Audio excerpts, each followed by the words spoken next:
हामी गर्दा भन्देऊ आउँछस् हाम्रो बुनलाई टोक्न आउँछस् भन्देऊ आउँछस् टिस्यु भन्देऊ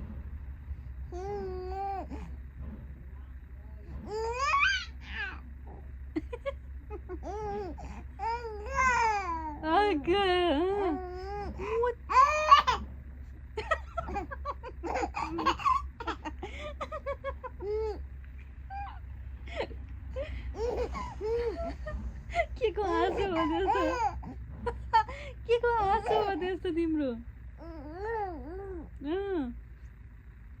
के कुराको हाँसो हो त्यस्तो